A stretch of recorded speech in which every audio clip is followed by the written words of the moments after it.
Hi, and you're very welcome back to episode 26 on the League of Ireland Women's podcast here on FinalWhistle.ie. I'm Breifne Earley, and joining me once again is Aaron Clarke, our regular, and Emma Kate Dineen. It's been a while, Emma. You've been busy helping RTE with coverage of the World Cup. It's been reasonably good. I've been watching it, glued to it, so I can't complain. A couple of viral moments, but how has it been? I suppose that's not our fault. No, Alan Cawley is to blame for that. So, good man, Alan. Nobody like Alan to cause. I had a few texts telling me to tell him some stuff, but I said that's not my problem. No, you don't want to give him any more ammunition than he already has. He's more than capable of coming up with his own. What's it been like? What's the behind the scenes of kind of such a big production over the last couple of weeks been? Yeah, so it started like way before the World Cup, to be fair. Like you've 48 teams, which is a lot more teams than we've ever had in a World Cup before. So as you can imagine, split that between 5 researchers, you're still doing 10 teams each. And I got stuck with some of the more niche teams to do research on. You can imagine how much fun I had over the past few weeks. But once you're actually in it, it's grand. Obviously a lot of late nights, finding random facts and stats that probably won't get used in the end. I had a really kind of tough time with the Champions League final when I had to get Aaron Slot's stats up really quickly for that one because he left on the day of the Champions League final. No, it was good. Now that we're into the round 32, I think it'll be a lot easier. Slow down a little bit as more teams get kicked, as you put all of your research into the bin as teams slowly leave the tournament. Bye-bye, Uzbekistan, my pride and joy. But so it's been good. I'm enjoying it so far. Who are you following? You haven't got Curacao, didn't you? You didn't get Curacao, did you? No, everybody seems to be... I had everybody seems to be posting about them. All the famous YouTubers and all seems to be either going to their games, going to Curacao, just because the country's so small. I had the Netherlands, Norway to do, Portugal. So they were my good teams. I enjoyed doing them. Then I had Uzbekistan, Paraguay, Qatar, all these teams, Panama. So yeah, I slowly dumped them into the bin this morning. So that was great, yeah. There's a good lad on Norway. I think he goes by the name of Erling Haaland. He's pretty good. Heard of him, yeah. I think this man, he's something like 52 caps and 59 goals. It was kind of, I had never heard of him before, but yeah. I have been stuck in that bubble myself as a fan watching. It's been absolutely great. Kind of the late nights, it gets tough as they kind of mount up on top of each other. But it has been fun. Anyway, it's women's football, and there's so many competitions in Ireland at the moment. It's been absolutely great. We had, of course, the All-Ireland Cup semi-finals at the weekend. We see Shells got through. I know, yeah. Do you know what? I'm delighted. I was watching the coverage on TG Carr on whatever night it was. No, I was watching something. Yeah, it was TG Carr. It was Treaty and Sligo coverage on TG Carr. And my Irish is good enough to pick up that he called it the All-Ireland Cup in that coverage as well, whoever the commentator was in that game. So I'm not the only one that struggles with it. It is I have difficult. Something to give out. I have something actually speaking of TG Carr to give out about later, but I'll wait until we get to the treaty game. We can't give out about RT anyway with Emma. So TG Carr, a fair game.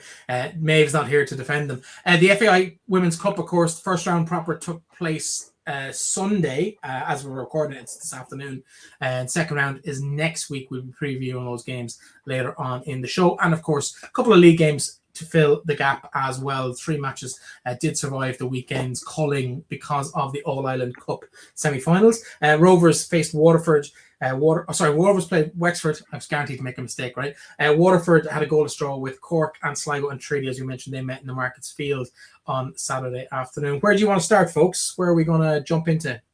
Just before we do jump into results and stuff like that, just an FYI, the called off Shelbourne versus Athlone game has actually been rescheduled for Wednesday, the 8th of July. Shells not alone on a Wednesday night. And everyone's going to be a pitbull in Limerick. What? Plus whatever World Cup game. Plus whatever World Cup game is on. I reckon we start with the leagues. Okay. As much as the All-Ireland Cup is great, I reckon we start with the league. Let's jump in where I suppose the biggest number of goals was in the league at the weekend. Shamrock Rovers and Wexford. Tough debut for the Shamrock Rovers goalkeeper. Unfortunately, didn't quite go to plan for her in terms of her big debut on that Laura Fannin. Just a bad day at the office, I suppose. But in terms of Wexford, they'll be happy with the 3 points. It's a really solid performance. But I think for me, despite the results in the end, I was so impressed with Anna Butler. We've seen her in fits and starts in the league up to now, but it's the first time I've seen her really kind of step up and go, I could be a really, really big player in this league. Yeah, I've watching it last year. I think I remember speaking to Stephanie Zambra after I think it was the Shells game in the FAI Cup, and talking about Anna Butler, and she was somebody who really broke onto that scene last year. I thought that finish for her goal, just to have the audacity to actually take it over Maria O'Sullivan's head and put it into the back of the net. This game was interesting watching, because I was in Talca Park and I'm watching it side by side. I have it on the MacBook, and every time I seem to either look up, change the window, do something, there was a goal. Like, it was nearly as if everything was just boom, boom, boom, boom, boom. Laura Fanning, I'll start with her in goal. Like, you feel sorry for a young goalkeeper making her League of Ireland debut. Wasn't a debut that she would look back on with real fond memories. But I think the biggest thing about it is the manager that she has around her. I think James O'Callaghan's the sort of person that he'll just put an arm around her and say, listen, it wasn't to be today. It didn't work. It wasn't to be. But there's more days in Laura Fanning. There's more opportunities for her, and especially if, as I'm hearing, that Amanda Budden's injury from the Athlone game is quite bad. Seems to be a shoulder injury. So not sure how long she's going to be out for. Potentially not available. Erica Turner wasn't even on the bench, which was an interesting one. So I don't know whether she was just unavailable as well this week. And the games come thick and fast. So for Fanning, there could be an opportunity sooner rather than later to get in behind the sticks and sort of rewrite them wrongs. But in terms of like Wexford, that's twice they've come to Shamrock Rovers within the space of 4 weeks and scored 9 goals in 2 games in Tallaght Stadium. Seems to be Dave Connell's side. Seem to like that big pitch, that big environment, and they were excellent on the day. I thought Devon Olive. I thought her second goal was a superb finish. As much as we'll talk about the build up to it, because I do think 100% it's a free that Trace Kniebe is absolutely fouled in the build up to that goal. But it's a lovely strike from Devon Olive, and then the third goal, it's a lovely header. But it just seemed to be everything going right for Wexford, nothing going right for Shamrock Rovers. And Rovers lately, it seems to be either they win or they draw. Wexford either seems to be win or draw in the league. It's a strange environment in Wexford. They've started to pick up that bit of momentum, but for Rovers, it's a couple of slippery results that I think James O'Callaghan will sort of look at and say, I don't necessarily like that. Like, if you look at their last 4 games in all competitions, that's 4 defeats in a row for Rovers. They lost to Wexford in the All-Ireland Cup. They lost to Peamount in the All-Ireland Cup.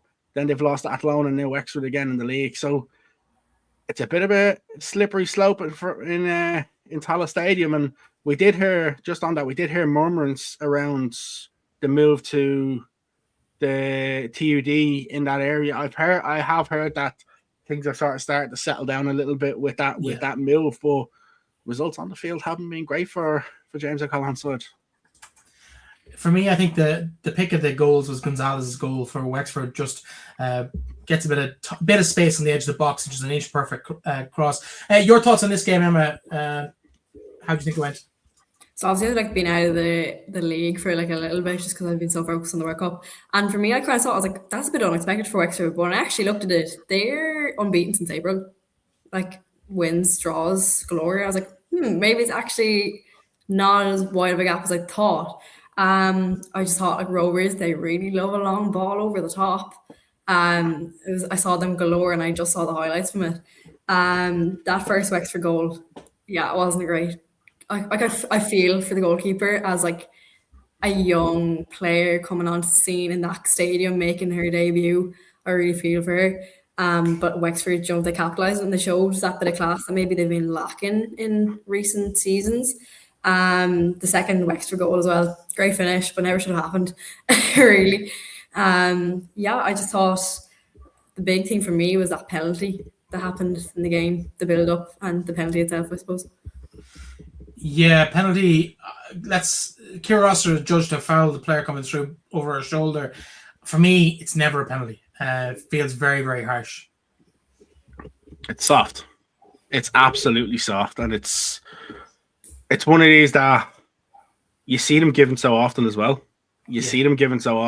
And like, when you have people within who were at the game telling you it was a soft penalty, and you're like, okay, because sometimes you don't necessarily when you only get one view when you're watching it on LOI TV or you're watching the replay. But when people who are at the game are telling you it's quite a soft penalty, yeah, it wasn't great. But then the penalty itself from Anna Butler, it's probably the only thing Anna Butler has done all day. I don't know whether it was a lot. No, I don't want to say only bad thing she's done all day. I think only bad thing she's done all day. Yeah, I don't know. I don't want to say it was a lack of concentration, but it was probably a little bit of inexperience with the way the run up because she sort of rushed back and then went to take it really, really quickly. All credit to Maria O'Sullivan, who's saved another penalty this year. She saved several this season, and she continues to save penalties since coming into Wexford. But I think if Butler looks back at it, she'd probably think, I just need to slow down, take my time, don't rush. Let's have a look at the penalty now. 1 second.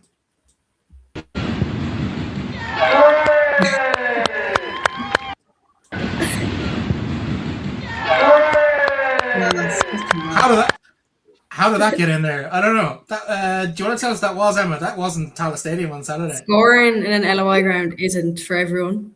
What can I say? I've done it before half the Treaty players this season. Go me. Treaty men's players, not the women's. Yeah, so as I said on the last podcast I was on, got invited to play in a creator match in St. Colman's Park, home of Cove Ramblers, with put in the home dressing room. Ew, guess whose stall I got given? Corey Chambers, who just left Treaty last season for Cove. I was like, are you joking? That was on purpose. But no, yes. What you didn't see about 10 minutes before this is me missing a complete one-on-one with the keeper. I say miss, it was on target, the keeper saved it, it wasn't a miss. But yeah, scored a second goal, or that second goal, it was the fourth goal, but it was to level it up to 2-2. Yeah, good. And then we won. Well, listen, that you always celebrate a win, but yeah, that of course was the no stopping that goal anyway. Yeah, would you mind critiquing the goalkeeper's performance of keeping it out, because he didn't seem to get too close to it?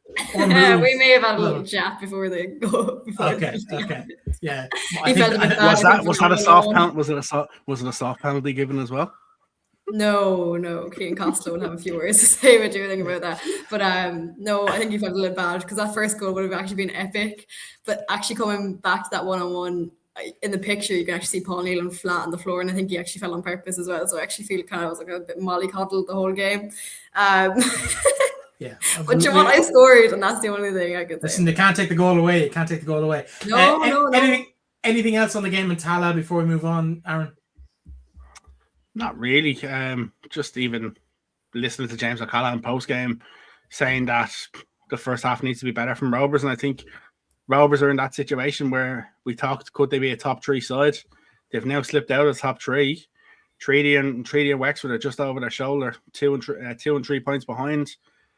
Rovers need to buck the trend. I wouldn't be surprised, as well as I said to you previously, that if Rovers are to go into the transfer market, be another club that are active in the transfer market this window. Interesting times ahead for both of those teams. Let's look at the other game, Waterford Cork. Let's go down there. It's next on the list in terms of my schedule here. Not one to kind of remember fondly in years to come, like 0-0, two sides struggling. But I suppose on the positive side of things, I think that's 2 games in a row. Cork, 2 clean sheets back to back. It's been a while since we've seen that. I want to give Emma a shout out because Emma was on the last time before the All-Ireland Cup game against Cliftonville. And Emma sort of said that he expected big things from Cork that day. They didn't get the win. They got the draw that day. But she's definitely been doing her homework because the performances in recent times have been better. So just on that one, because we were the only one that day who sort of had the bit of faith in Cork. But listen, I think if you look at this game, Waterford probably had the better of the chances. But I think Cork, I think it's a really good point from Cork away from home. It's a very good question what you've just asked in the sense of when's the last time Cork have kept 2 clean sheets. You're probably looking going back to what, a year or seasons. Yeah. But like they haven't won a game in a year and a half before, a week ago, so it's going to be some time. That's a little project for you for the next 5 minutes, Aaron, to keep going back to the record because I can see your eyes doing it at the moment. You're only the second best researcher here, Emma. Unfortunately, Aaron is top notch at that.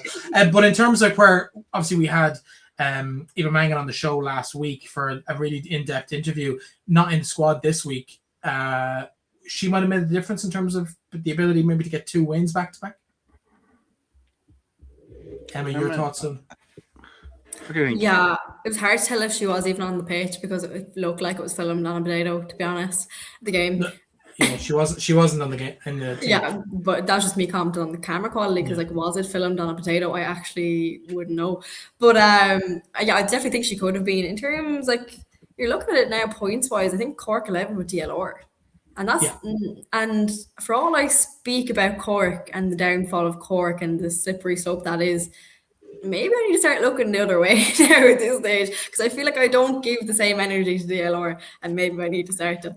But no, I thought more solid around the board from actually both teams. I think, like, again, not one to kind of be like great game, like it was this any standout moments on either side, but I think more solid, more confident from both teams. I think a fair matchup to kind of see where they're both at the moment in terms of like level, and obviously Cork have really had kind of that resurgence in the past 2 weeks. So I think it was a good test to see where they're kind of at. And like my standout kind of moment from the match is just, I know I've spoken about her before, is Fiona Bradley, and I'd like to kind of see her at a different club, to be honest, just to maybe see where the talents could take her a little bit. I don't know. I've seen her at Treaty. I'd like to see her at a different club. I think you've just been barred from going to the RSC ever again in your life. I've never been there anyway, so I'll keep going. fair enough. To be fair to DLR, you're not wrong in terms of where Cork are, but DLR one win in their game in hand, even by 1-0, they jumped to 8th place in the table. So DLR's season has been poor, but when you compare it to the rest of the teams around them, like Waterford, Bows, Peamount United, they're all within 1-0 win with that game in hand. So I think there's probably 5 teams that will probably look at this year and go, we're underperforming in terms of what people would have expected coming in. Like, I suppose for all intents and purposes, Cork aren't necessarily underperforming. We thought they'd be poorer than they actually are, with your exception, of course. So yeah, interesting times ahead. 2 teams that have had a really just on that though, Breifne, we spoke last week about Fiona Bradley, if she could have made a difference for Waterford last week, and I just think you can see they're a much better side with her in the team compared to not in the team. Yeah, I'd agree. Treaty and Sligo, of course, in action against each other in the Markets field. Katie Lawley's amazing strike sealed a point for Treaty. Sligo had taken the lead just moments earlier through Emma Hansberry. Decent finish from Emma, to be fair, as well. But I think both sides will nearly be a little bit disappointed not to have taken a win out of this. They both had their chances. Emma, you're a Treaty person. Before I give my Sligo viewpoint, what were your thoughts? Yeah, no, I think I listened to Katie Lawley's post-match interview. She actually just cracks me up. She could actually say anything and I'd laugh. So you just see her face, she just makes me laugh. But I think she even said, like, it was a fair enough contest. I think both teams would like, they'd have obviously like to get the win, but coming away from that, both to a point, they can't be mad at it because they both put up an equally good fight as each other, I think. One thing that she said in the interview, which I kind of locked in on, was she said that Treaty aren't a one-trick pony anymore. That they can get goals and assists from across the pitch and they can all do their job now, which I think is a fair assessment. And I think that was kind of something I was like, yeah, she's right there. Because I feel like in recent years, Treaty kind of had that one thing and they stuck to that one thing, but they've definitely been more creative under Laurie Ryan. And I props to her. I think she's done a really good job with the crew so far. And you can see how much they work for her and get on with her and want to play under her. Both keepers, Bonnie McKiernan and Kat House, were absolutely sensational. I think they both made really good saves. I really can't fault either side. I thought it was a great matchup, a great game. Great to see Sligo Rovers at where they're at, and Treaty obviously maybe kicking on that little bit up the table. That's what I think they should be. Yeah, I think overall, just Katie said she's at fault for that first goal. I watched it back. I don't think she is. I think she's been a bit hard on herself there, but that's my assessment of that game. That goal, the first goal, if Emma Hansberry doesn't score, both agree it's a penalty if Hansberry doesn't score, because I think it's a foul on Stevens when she dummies the ball. I think if Hansberry doesn't score, I think he has to give the penalty. Yeah, I would agree with that. And I think for me, earlier in the game, Casey McQuillan picked up a yellow card, and I don't think I've ever said this about a game before, but I thought that was pivotal because it looked as if Treaty had very clearly targeted that flank. Katie Lawley was out there. She seemed to have the beating of McQuillan, well, at least competitive with McQuillan, but she was winning those battles early on. And as soon as the fullback got in or got booked, it just changed the dynamic a little bit. She wasn't able to get as close to her as challenger as much because the fear of getting that red card. particularly with Sligo's red card woes in recent weeks. I'll say this to you. She was lucky to stay on the pitch because there's a run in the second half. Yeah. Now, Katie Lawley could have walked herself into a yellow card herself, where she sort of gave the referee the hand up for the yellow card. But that tackle at that stage on the edge of the box where Lawley has that free kick, it's Kelsey McQuillan who makes the tackle. I know the commentators start talking about Doherty, who was there in the area as well, but it was McQuillan who made that tackle, and McQuillan could have easily got a second yellow card there, and then Sligo were in a completely different. I do like the fact that there was a free in the first half as well. Towards the end of the first half, free just on the edge of the box, out near the corner flag. McQuillan fouled that I think if she hadn't been booked would also have been a yellow card, and without the first one, I think she was quite lucky. But I think that was not necessarily her fault. It was every single ball went wide left to Katie Lawley, and she was unplayable really. And the goal, what a strike from Lawley as well. Ridiculous. She's just ridiculous. She just runs through defenders, and it's not even as if they let her run through. She's strong, she's powerful, she's fast. She's I'd be kind of scared of her if I did laugh at her the whole time. You can't be both. You can't be scared of her and laughing at her. I don't have to play against her. I've never had to play against her, thankfully. I just get to talk to her. I was always thinking about her at the weekend, in the sense of if she'd have been the whole In the Shells WhatsApp group, if she'd have been with Shells now, she is the exact type of player that Shells need in addition. Like the fact that she is still with Treaty and running amok. Treaty, Larry Ryan, whatever Larry Ryan managed to do in that close season to get her back to stay with that club, I think Larry Ryan has shown so much in terms of her off the field as much as she's shown what she can do with them on the field, because I think Treaty without her will be a completely different team. I think herself, Madison McGowan, have taken massive steps. The thing for me is, and I said it last week to you, Breifne, they get the praise. But for me, someone who deserves an awful lot of praise is Ciara Breslin. I think Ciara Breslin has had a massive breakout. Yeah. She's having a massive breakout year. The performances are just getting better and better and better every single week from Breslin. I think Kate Jones has been impressive this year as well. I've been impressed with her over the course of the season. And one who kind of slips by a lot of things, Grace McInerney. She's always has impressed me as well this year. I think this has always been so solid. And I always have said that about Grace. She's just cool, calm, collected. Like you never need to worry about her because she's always just so solid. Like you could pick another 4 or 5 in there as well. There's nobody in. I don't think Treaty have any passengers anymore. I think in previous seasons there's been a handful, if not nearly most of the team, with all due respect to the players who were there, they just probably weren't quite at the level. And I think the players that they lost over the last season, over the course of the winter, which we thought would decimate their chances of being competitive this year, you can see the legacy they've left in McGowan and in the girls who are still there, the Irish girls, the local girls. They've stepped up to a level that maybe they didn't believe they were capable of 12, 18, 24 months ago. They're a better team this year than they were last 100%. year, and that's hard. That's hard to say. I do have a concern though on Treaty, the bench. Yes, four places not filled on the bench. 4 places not filled on the bench. Plus, we're having a goalkeeper on the bench of 4 outfield subs. That will be a little bit of a concern for me. Is just making sure that they have that squad depth throughout the year. As much as like the likes of Laura O'Neill has started some games, Anya Walsh come on.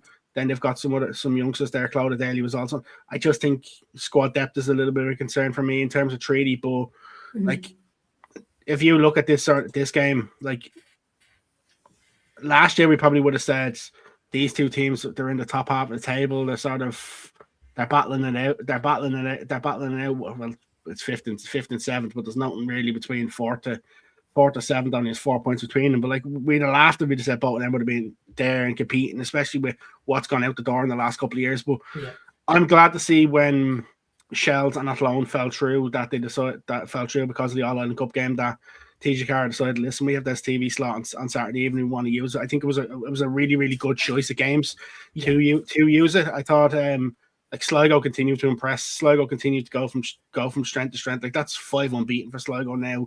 Treaty have only lost one in their last 5.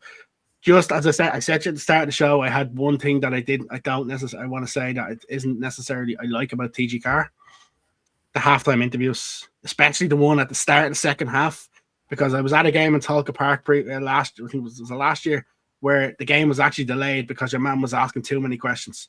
If you're going to do these halftime interviews, it's 1 or 2 questions, away you go. I'm used to watching American sports where they do these and it's 1 or 2 questions, but it shouldn't be delaying the game. That's just been nitpicking nearly, but TG Carr still amazing stuff. You could argue that when the game is on TG Carr, it's no longer a game.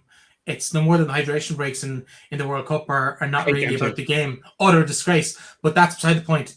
Fox Sports are making $250 million off it. They're staying as far as the Americans are concerned. I want to try and get as many lightning puns in this week in terms of strikes and forks and all sorts of stuff for Sligo.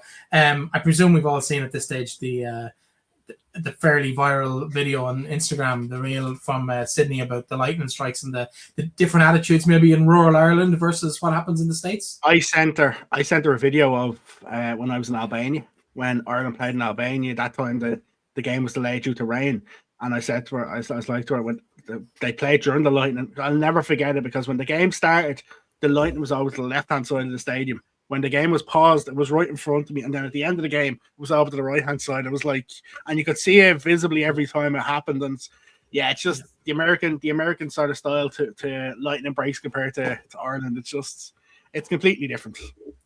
Yeah, the different attitudes. Your own thoughts on that, Emma? Would you be let's get in, let's not train through the lightning storm, or would you be get on with it? It's just weather. I experienced a few of the lightning American storms when I was over there, just a few towards the end. And they're scary. The rain is a different rain in America. And like obviously maybe some of these rural Irish haven't been out to America. It's torrential. It's bad. And do you know what I mean? And I saw the lacrosse teams and stuff playing in snow and hail and all this stuff. You might say like the Irish are a tough bunch, like the GAA lads be getting out there and playing in every which weather, but I think it's kind of like each to their own. I don't think people should be there's more hills to die on. There's more hills to die on. Just remember the one we had recently. There was one recently in Dublin. It was very bad. Probably about 4 weeks ago. Literally in the middle of the night, it woke everyone in my house up. I was talking about the guys in work, and it was like the actual noise of the lightning woke us up. I was like, I've never seen that before. You poor thing. That's all I can say to that. I got the storm that they were videoing the other night, because I'm only 20 minutes down the road, half an hour down the road. So yeah, it was pretty bad up here. It's as bad as I've seen, to be fair, in Ireland in a long, long time. But still, I kind of see both sides, if that makes sense. And when I've been through some pretty bad storms in the States, and they're slightly different. They're more intense. They're quicker. They're hotter. They're very different in terms of how they act and feel compared to here. Here it's just terrible weather. Personally, I would happy to be inside. I wouldn't want to be out. Well, you only score penalties. You only score penalties. Yeah. My club's only up, and we're Limerick from next season. We're only up and onwards and upwards. We haven't had you on since actually happened. Yeah. Oh yeah, that's true actually. Obviously, your dad is involved with Limerick FC and has been for a long time. He was mentioned in the statement. I saw that, yeah. He was given thanks for all his help in making the deal happen. What can you tell us about that whole system, and is it going to make a massive difference? Are we really just looking at the merging of the two things, and the current setup kind of been papered over with the branding, or what's it likely to mean on the ground specifically for the girls team, really, more than anything else? Yeah, I was happy about it. Like obviously, like everything Limerick, there was a mess behind it as well, but that's not known to the public, so I'll keep that to myself. But I'll tell you after camera. But I don't think the general public are fully aware that it's not plain sailing. They weren't aware of this one. This was a pretty nice one. It was classic Limerick, though, to be fair. No, I think my first feeling towards it was actually a bit sad. You know, I think. And like obviously I'm delighted. I think it's something that needed to happen. And like I said in one of my videos, like, talking about it because I was getting hounded. Talk about it. I'm like, no, I don't. That like really have everything. They're only gaining the name, really, like the legacy that Limerick have left behind. Whereas Limerick don't gain anything really. You know what I mean? Kind of, it's hard to explain. They're going out of business effectively. Yeah. And I was a bit sad because it's like the club that you kind of grew up with and followed are merging with a new entity that maybe you don't fully agree with their alignings or whatever, this or that. But overall, I think it can't not be a beneficial thing in terms of the fans and the political culture and just everyone getting behind a one thing. That's what I was going to ask you about, was because you have a pool of volunteers, for want of a better word, coaching staff, administrators that are involved in both clubs. Are we likely to see a kind of, I don't know what word to use, but I'm going to use the word amnesty in terms of anything that's fallen out between different people because of the split and because of the divide over the last decade or so, and since probably 2018 where things kind of went south. Is there a kind of a welcoming of everybody back under the one umbrella, all pulling in the one direction, or will people miss out because of personal gripes, for want of a better word? The day it was announced, I know Pat O'Sullivan was down in the Marketsfield with the Treaty match against Bray, the men's game, and autographs were being signed. Typical Limerick, like. And from my understanding of it, the staff that are currently with Limerick a list of them will be given to Treaty United, and with what they do with that, I don't know. But the two clubs, as I'm aware, are on some sort of amicable terms, or else this wouldn't have happened. I'm pretty sure they'll try to do the best. And obviously, Limerick FC have pulled their academy teams for the second phase. Those lads will be best accommodated, whether that's with given trials at Treaty or being moved on to other kind of junior clubs around Limerick or schoolboy teams. So for now, it's calm. Do I see it always being camp? No, never is. It is Limerick. It is Limerick. Silly question. Are they going to go back to the original Limerick FC crest, or can we expect? I don't know. I was wondering that myself. I feel like there might be something new. I suspect it'll be a new one. But I feel like it will be a merge kind of a thing. That I feel like the castle will probably remain somewhere, maybe with the bridge on, because people don't even know that's what that is on the tree logo. It's the bridge. The little curves. But I think it was some merge. I think they obviously stick with the blue. They moved to blue anyway a few years ago. So I was actually going to say something cheeky there. I was like, well, they're not going to the green, go a bit of Gaelic football colours. I like the green. But that was what Limerick was going to do before they merged the Treaty. They're going to go. I'm just surprised. Obviously, I get why they did the Limerick FC thing and their legacy behind them. I would have enjoyed Limerick FC and Treaty United coming together, and then they become Limerick United, and you want to start afresh. Limerick United, Limerick just come together to become something new and forget about it.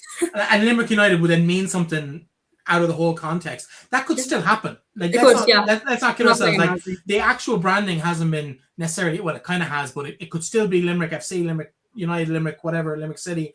They're all, as far as I remember from my dealings with the club nearly a decade ago, a lot of those brand names are owned by the entities involved in both sides of the club. So there's a lot of registered names. Any of them could end up being the actual branding title, and it's a chance for a clean slate. In terms of the academies teams getting pulled out, like I'm just looking back here our records, only 2 wins out of the 20 games that Limerick FC played this year, and historically probably not the strongest. I'd probably not the strongest bunch of players to ever represented clubs in the League of Ireland. And I think the coaching staff is probably the bigger asset in terms of the inheritance. There will be 1 or 2 players that might make it across, but I think realistically you're looking at 80-90% of the Treaty lads and maybe 10% of the Limerick lads. There's great stuff at Limerick. Like, they're big names, and they got announced obviously, like Jason O'Connor, McAllister, Alistair, I think his name is. Obviously involved in it. And then like there's great people behind Limerick. So. And I think as well, one of the things, I know you mentioned Pat O'Sullivan, he gets an awful hard deal outside of Limerick circles, maybe rightly so, in terms of some of the craziness that's gone on in the last decade or 15 years or so. But I think some of the things that Limerick FC did under his watch, or maybe he inherited, but he definitely continued it, were excellent for the sport in Limerick. Maybe not necessarily the club structure, but the sport. And I know the coaching staff at the time didn't get paid to be the underage coaching staff, but they all got qualifications paid for. So if you coach with Limerick FC, you got your coaching badges effectively sponsored by the club. And that's the legacy, where you have dozens of coaches in Limerick with UEFA B licenses, UEFA A licenses, and other qualifications. And I think that's the legacy that he deserves credit for. There's a lot of questioning and stuff I would have about maybe some of the activities, because I did have a very, very short, maybe a weekend involved in the club 8 years ago. So I know a little bit of what's going on, but there was some really positive stuff in all the crazy that went on. Frankly, Limerick wouldn't be Limerick without Pat. And like, unfortunately, if you have that kind of money just to be luring into a football club, then do you know what I mean? And I think Pat did great things for Limerick until he didn't. Yeah, and like I personally, I have a good relationship with Pat. I did when he gave me my first job in League of Ireland, and I'll always remember for that. I'm grateful for that. I probably wouldn't be here talking to you lads today if Pat didn't do that. Do you know what I mean? So I have a good relationship with Pat. Even in this new agreement, I'm sure he'll be honoured in some capacity. I think he was mentioned in the thanks stuff. He was, so it's not like maybe it's a sense of maybe let's not forgive, but maybe forget for now. Well, I think it's right. I think it's get everybody in the one him. I think when we were looking at taking over the club, the old Treaty Club 8-9 years ago, Pat was very central to the future of the club without maybe having an executive role or a decision-making role within that. I can't talk too much about it, but he was very definitely part of the future without being part of the future. Yeah, and I think that's something he'll hold in this new Limerick. And like obviously he's an elderly fella himself. He's getting on in his years. I'm sure he just wants maybe that honorary role on a board or whatever, and just be remembered for what he did for the good of Limerick, which I think this is good. So he would have been an honorary life president in the plans that we inherited. Moving on back away from Limerick and Treaty FC, let's go back. Let's take a look at the All Ireland Cup semi-finals, of course, over the weekend. North Dublin derby, Shells versus Bows. This can throw up some real good games in recent seasons, particularly in cup clashes. Last year's semi-final springs to mind the penalties defeat for Shells. Bows coming through on that instance, and the late drama that encompassed that. But Shells, absolutely no mistake this time around. 4-0. Never really looked like, once Jess Gargan scored from a rather fortuitous effort. Let's be honest, Darren, your thoughts on that? Maybe was it a shot? Was it a cross? My money's on cross. Come here. If anybody says it was a shot, you need to be shot, because it's a right-footed in swing. Right-footed. There's no way it's a cross. As much as I think I get on so well with Jess, no way it's a cross. So you're saying on the record it's a sliced cross. It's a sliced cross. Absolutely. And absolutely. And I'll say it to Chess even the next time I see him myself. The one thing I will say on this game is I thought, like, at times Bows were okay in the game. Fiona Donnelly was probably Bows' best player for me on the day. Lisa Murphy done quite well at times, but Bows never really troubled Shells. Yeah. And it was probably the easiest of wins for Shells in the end. And that's not being disrespectful to Bows, because I had a good chat with Alan Murphy before the game, but I just felt that Bows maybe didn't come out of the blocks the way they needed to, and at 1-0 up, you're sort of thinking, okay, next. I was speaking to someone involved with Bows at halftime, and he sort of said, whoever gets the next goal, and then when Shells score so quickly after halftime, is it Pearl Slattery? Is it Becky Watkins? Becky Watkins said she's not 100% sure if it's her goal or it's Pearl's goal. And then the third one, like the second and third goals are nearly carbon copies of each other. Yeah, they're nearly, and that's the problem for Bows, is two corners coming from that right hand side. They can't deal with either of them. And then Hallie Harcourt's finish is just Hallie Harcourt. Do you know what? She come on the scene last year and sort of burst in, had that moment, then didn't really feature that much in the run-in. But every time she's taken an opportunity this year, she's just getting better and better and better. She's getting more comfortable. She's getting more used to the setup. Like I asked her after the game, I sort of said to her, like, what do you need to do to force your way into that starting team for sure? She actually was honest enough, turns out, and says, I need to work hard. I need to keep working hard and training. And I like the attitude from her. I thought it was very, very good. The interesting thing on a Shells viewpoint is that the fact that the top three are very interchangeable with D'Amico, Watkins, and Woolmer. Woolmer is still going from strength to strength every game, but I think I was critical of her earlier in the season. But Olivia D'Amico, she probably deserved that goal. It was given ruled offside on Saturday, but I thought she was brilliant again for Shelbourne. I think since that Peamount game, she's been one of Shell's best players. He sort of had a little bit of a change in system, went to 3 at the back, and he said to me after the game, Sean Russell said, like, they look back at the Sligo game, and he agreed that you can't really give Sidney Stevens that sort of space, or anybody that sort of space to run at you. And like, he made changes, and listen, it worked for them. It was a clinical performance. I think from a Bowls viewpoint, the fact that they've got so many youngsters, they're trying to bleed through. They're trying to give more and more youngsters game time. Like, some of the younger players are doing well for them this year, but it was just probably a step too far. Yeah. And of course, Shell's going to that final now. They will face Galway United, who came through on penalties. It wouldn't be the All-Ireland Cup if there wasn't a penalty shootout somewhere in it. Thoughts on this game? Hard to watch the highlights sometimes because just the camera work, because the angle is just not great from Moyne Villa. It's great to have them, don't get me wrong, but it's just difficult to watch especially when they get close right under the camera. It gets very close into the action. Your thoughts, because I was quite impressed with both goals. Some of the penalties were great.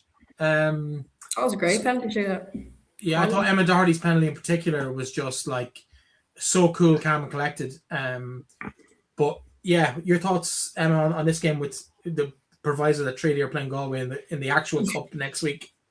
Yeah, it actually took me a while to realise they weren't even in DC Park. Now come on. Jeez. It actually did, because like, I'm sure I was following the whole drama with them playing in Turner's Cross against Dundalk that time. But it did give me a minute. I was like, I thought it was like Peamount. Like, I thought they were actually at Peamount for a second. And I was like, no, this is it. The Galway home. Anyway, I think that first Peamount goal is just too simple. I don't know where Galway went. Somewhere else, obviously. I think she herself did great work for that goal. She earned it 100,000%, but she ran through 3 or 4 players if they were there. Keeper maybe should have done better, but like, great goal. I think it deserved it. Especially like, I like to see Peamount kind of getting those goals, because I feel like in recent weeks they haven't been at the best of top form. For the Galway goal, great ball in. Kind of same scenario happens there. Like, Galway girl kind of runs through them, like 3 or 4 of them weren't there again. It's kind of similar enough goals. I think that, and like, it's 91st, 92nd minute. Heads, you need to lock in, especially when you're 1-0 up against Galway. I think you need to kind of see it out at the end of the game. But I think both penalty shootout from the keepers both did well. I love that the keeper took the first penalty. I love that. And I was going to ask you about that, because like, we don't see that very often. No, and I saw when did she take a penalty? What happened the last time she took a penalty? Oh, I have no idea. You were at the game. I think you were at the game with me. I think you were at the game with me and all you were, Breifne. Was it cup final? Cup final against Athlone. She hit the cross. Amanda McGough hit the crossbar, but hit the crossbar. But it's mad that she's stepping up to take a penalty. I think it's I love it though, because as a keeper, right? Like, if you think about goalkeeper training, if you have 2 goalkeepers, 50% of the time you're stopping the shots, but the other 50% of the time you're just striking a ball at your teammate, your squad mate. Like, I would argue I would have a nicer strike of a ball than a lot of lads who don't take set pieces from just years and years and years of goalkeeper training, where you're serving balls in, whether you're crossing the ball or whether you're shooting at goal. Like, I think goalkeepers should be taking penalties way more. They're always the last player to take them, and that's when it gets up to 10 players have already taken a penalty kind of a thing. I love it. I love that. Like, I like that. When you get a poor keeper penalty, and then you get something like Kepa in the Carabao Cup final that just absolutely skies the penalty into the stands. And but I don't know how David Beckham can do that too. Like, do you know what I mean? It happens. Ronaldo can do it. They can all. Very true. Yeah. But listen, I think, do you know what I will say is, as much as I don't know whether I like or don't like it, it takes a lot of guts for Amanda McGough to say, listen, give me that ball first. I'll take that. A couple of things on the Peamount side for me. Ava Burley, first start for Peamount since going back from her ACL. Great to see Ava playing another 50-odd minutes. I don't know whether I like the idea of taking Eleanor Ryan Doyle off. And I know you're winning the game 1-0 in the 90th minute, but I don't like the idea of taking your captain off in injury, just for coming into injury time, even if you are 1-0 up. I don't know whether I like that from Alban Heiss. And then when they do concede the goal, you're sort of thinking Eleanor would have been one of their penalty takers. And then, do you know what? Granted, you miss anybody who misses a penalty. The way I look at it is, if somebody misses a penalty, they actually had the bottle to step up and take it. Young Sophie Yeah. Byrne is going to do an awful lot of things in She's had a great football. season. She's had a great quality season. Yeah. So I would say that miss. It's one of them things. Sometimes you score them, sometimes you miss them. I think she's going to come back and she'll continue to do great things on that side. But the other side of it as well for me, Emma, you just said something that's twigged my mind a minute ago. You said that it's nearly like them playing in Peamount. You forgot they were out of DC Park. I don't think their performances outside of DC Park at home have been great from a Galway viewpoint. I don't think the performances in Mineville have been absolutely superb, and I don't know whether it's the Astro playing on an Astro week in, week out. I don't know whether that's it, but I don't think the Galway performances have been as clinical as we've seen. Granted, they got the win, but I don't think they have been as clinical as we have seen, and that then goes to the other side of not having Remini Tilson at the back. Hasn't played since the last group game of the All Ireland Cup. Seems to be still in America. There's questions: is she still at the club? Is she not still at the club? I have actually sent a message to somebody this evening to try and see if I can find out for more information. But if she's gone from them, that'll be a massive loss. But on a positive note, I think Anna McGough lately has been superb for Galway. I'm sort of looking at right now, wondering what more she got to do to probably get more regular game time opportunities. I think she's definitely somebody who's got an awful lot of potential, especially with Keola Bergen's injury. But she's only 16, Breifne. That's the scary thing. She's 16, and I'm putting in some absolutely superb performances for them. We're seeing that across the league, though, and it's so exciting for the league as a whole. It's great. Yeah, just to see the standard rising. You know what? I was speaking to Alan Murphy on Saturday about this sort of thing, and what he said to me is, he says, you're seeing the talent come through from the younger players. And then I turned around to him and said, but the thing is, them younger players are great, but they're going to be because we're talking about the likes of the coaching and how the younger players now are getting the coaching.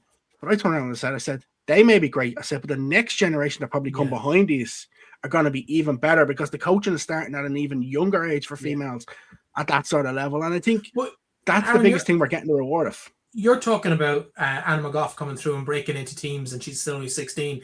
Madison McGuane is still only 16. And she's been in that team for a year and a half at this point? That's like, she was 15 when she came in. Yeah, I think she's 17 in September or something like that. She's August. Do you know what? Do you know what? I'm looking at her right now, and I think, is she potentially she's there or thereabouts again for Young Player of the Year? It's gonna herself and she's there or thereabouts for Player of the Year. Never mind Young Player of the Year. Like, she's in that conversation, and I think, but there's probably 7 or 8 across the league, 16, 17-year-olds who are in that Team of the Year conversation, and I think that's huge for the league. And you're right. I think every generation, and they're so quick now, every 4 or 5 years, we're going to see that standard, the average standard.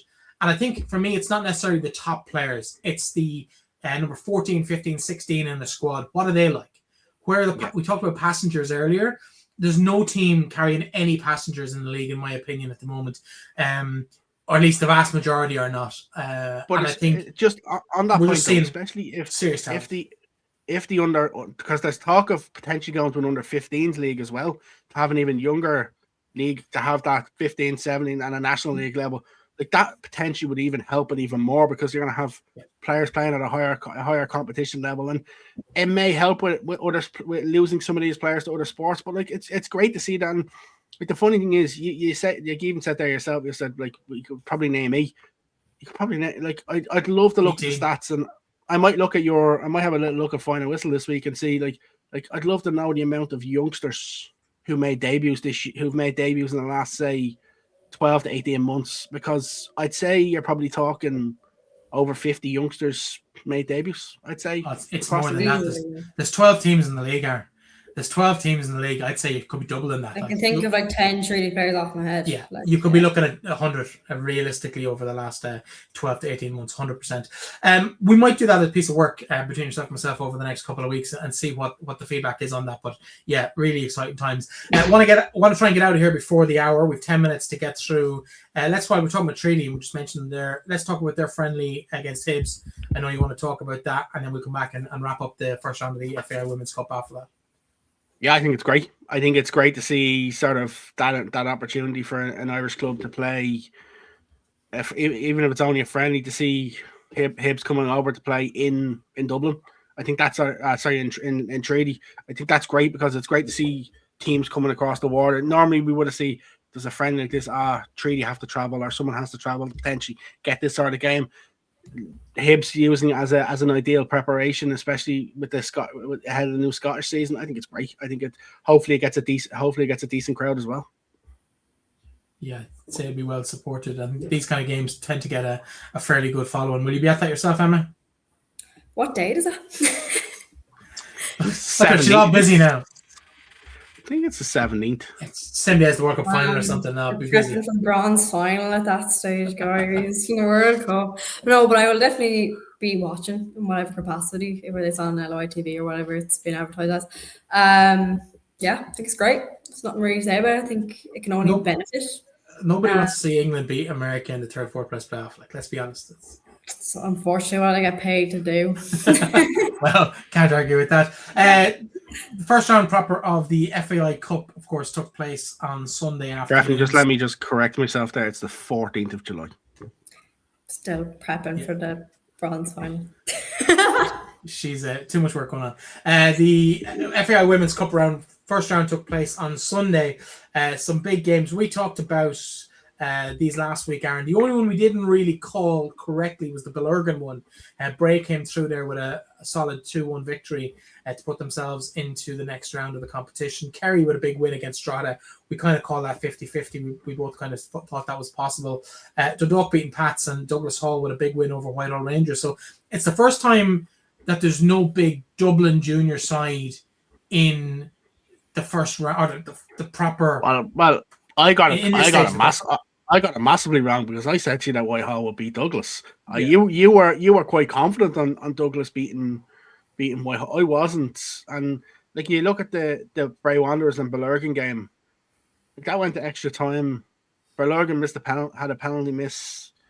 Like there wasn't very much in that game either, and like it's great to see that even the development league teams are able to get results against established senior teams, junior teams, and like we're normally used to seeing 4 junior teams coming into play the big League of Ireland teams. There's only one going through this year, and I think it's a testament to some of the development league teams. Like even you look at the other games in that round, like Pats and Dundalk. It was a late winner in that game. It was a 93rd minute winner for Dundalk, and then like Kerry against Drogheda, probably a bit of I don't know if it's an upset because that's sort of one of them where they're both sort of down lower in the table. But like even you sort of look at Kerry next weekend, have a trip to Bowes.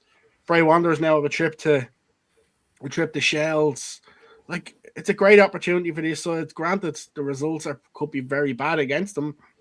Like even I asked Sean Russell this exact question. I said, "What do you do in this game?" Because he said, "Obviously, you're going to want to give players game time, but who do you put out?" And he sort of said to me, he said, like, this is the sort of game where, yes, I'll want to make some changes, but you can't make too many changes because the games come thick and fast. So you also need to have the players who you want to play, that they're going to play alongside people they're going to probably play if they're going to play in league games. So I wouldn't be surprised to see Shells have a mixture of a first team out or like nearly enough the team that they would play out in an All-Ireland Cup group stage game. So it could be a big ask for some of these teams, but it's great to see. It's like you're talking, what is it? We're going to have either Dundalk or Douglas Hall in a quarter final of the FAI Cup. Like it's brilliant. Yeah, you imagine everybody will be hoping to draw the winner of that in the next round of the draw. One game not confirmed at the moment is that game, the Douglas Hall clash in the next round of the Cup. It hasn't just been clarified as to when or what day that is taken. You'll see it on the bottom of the screen. I'd expect Sunday afternoon, I'd imagine. Monday. I'd expect by the late, probably Monday. as we're recording Sunday, I wouldn't be surprised by the time this episode goes out that it's probably already confirmed the date and venue. So just keep an eye on FAI Connect, and even we'll have it across socials ourselves. Yeah, it hasn't been confirmed on FAI Connect yet, but it is Douglas Hall and Dundalk. They face off in Cork next weekend, more than likely Sunday, but check various outlets for that information. But I wouldn't be surprised if that's Saturday, because I think they might try to avoid, because Cork City and DLR Waves are on Sunday, so I think they might try and avoid the clash of them two games being in Cork on Sunday to try and. They could play it as a double header. It'd be great. Be a great idea. Yeah, but you mean just celebrate women's football and get people in and get the local community involved as well, because it's one of the things we've talked about, that geopolitical situation with Cork in terms of the junior football and senior football doesn't quite seem to sit very well together. So from the outside looking in, it might be different. We've heard different. Emma, from the people are you going to get a result against Galway this weekend? Come on. Absolutely. I love it. I probably have more confidence than I probably would have had a few weeks ago. Yeah. I don't see why not. They can't go. Yeah, and get a result. Get a result, Breifne. I agree. I think they go out and have a banging game and see what happens. Well, I think it's a very different proposition than 12 or 24 months ago, where like Treaty can genuinely be going to these games going, we're able to beat them. If everything goes really well for Treaty and things are just a little bit off for Galway, Treaty can win that game. And I think, and like Katie said it in her interview from the game, they said they go into every game saying we can win this game. Katie said that they treat the bottom of the table the same as the top of the table. Every team is the same to them. They go out thinking they will. So if that's their mindset, I don't see why they can't go out and win it. Yeah, there's some exciting clashes. Just on that, Breifne, I've seen many teams over the years who have that mindset nearly of, not necessarily certain players might have the mindset of, we're playing one of the big teams. It's nearly having a bit of a defeated mindset before you go into it. And that mindset's no longer in the likes of Treaty. It's no longer in the likes of Sligo. They know they can come to Dublin and get a result. They know they can go to Galway, put in a performance. I absolutely 100% think that will be a belter of a game the weekend. Yeah, no, very, very exciting games. Picking a tie of the weekend. For Cork, it could be 3 clean sheets on the bounce. It could be another by the way, game. They're going for 4 unbeaten. I've looked back, and they haven't, since the start. I've gone back to the start of the 2023 season, and they haven't had 2 clean sheets in a row since the start of the 2023 season. So it'll be definitely before 2023 the last time. So keep a clean sheet. It's 3. That could be a first time ever for Cork, realistically, across all competitions. Unbelievable. Tie the weekends. It's between. It's. Do you see who Shamrock Rovers play this weekend? Wexford. Yeah, love that. Another game against Wexford. The return leg. I think James. I'm going to go. Callahan want to see that. I don't know what the tie it around is, because I'd say Galway Treaty is a brilliant game. Peamount and Athlone's a very, very good game, and Wexford and Shamrock Rovers are a good game. The one that, like, I was toying with the idea of going to a League of World team against a development league team, but I just think the lure of Peamount Athlone probably might get me on Saturday. I think that's the one that I'll probably have to go to the weekend. But I think they're great games. I think we could probably know near enough the result of the 2 Premier Division versus development league teams. I think we know what's going to happen in there, and I think Cork. I'd fancy Cork on Sunday to beat the LOIWomen as well. Yeah, interesting times ahead. I'd like to see them actually see what happens on that, but I think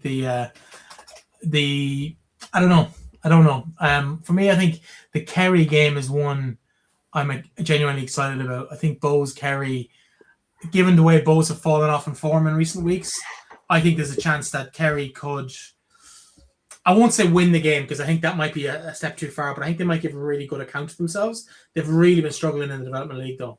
But I think I'd be shocked if Kerry get within 3 goals of Bows. Yeah, I think that's fair, but I think that would still be a good result for a brand new team at this level. But the thing is, I think you're being a bit unfair on Bows there if you say, considering how far they've slipped, though. Like, going into this Shells game the weekend, they were unbeaten in 5, so like it's their first defeat in 6 games. But I think go back to what Emma said at the start of the table in terms of the league position. Bows will look at that league table and be disappointed to be within one game of the bottom spot in the table. Yeah, but but listening to what Alan was saying to me the weekend, I I think they know where they're at in terms of budgets, in terms of players, what they've got, and their focus right now is developing that next crop of players to sort of. I think Bows is probably a longer term project right now, and I wouldn't see Bows as being a cup contender right now. It is mad though that almost at the halfway point of the season, we have 5 teams that could technically be bottom of the table after one game. And you know what Emma is thinking? It's not going to be Treaty anymore. That's you know what? It's not Treaty. It's not Sligo. It's some different teams that we haven't necessarily, because I wouldn't have said the other Waves or Bows at the start of the year in terms of that. Definitely never. So it's mental. Treaty United 2 points closer to the top of the table than the bottom of the table. You'll take that. You'll take that. And I think it's been a really good season for a few of those teams around the middle. A couple of the teams at the bottom, they've got to be asking what can they do to improve the results. But listen, we live and learn, and we'll move on from that. Emma, thanks for joining us again this week. We've hit the hour, so we're going to call it there. Some exciting games over the weekend. Do get out to a game wherever you're watching, wherever you're getting involved, and let us know if you agree with us or disagree with us. If you want something featured on the show, do let us know. Hit us up on socials or whatever it might be. You'll be back with us in a couple of weeks, Emma, once the World Cup has settled down and before your next big charity endeavour. We will leave that there. We'll come back to it. Yeah, we'll come back to it in due course. It hasn't been announced yet, so we're just letting people know we know, but it hasn't been announced yet. So when you're back with us, we'll talk about that in a bit more detail. Aaron, we'll be chatting to you next week. Talk to you then.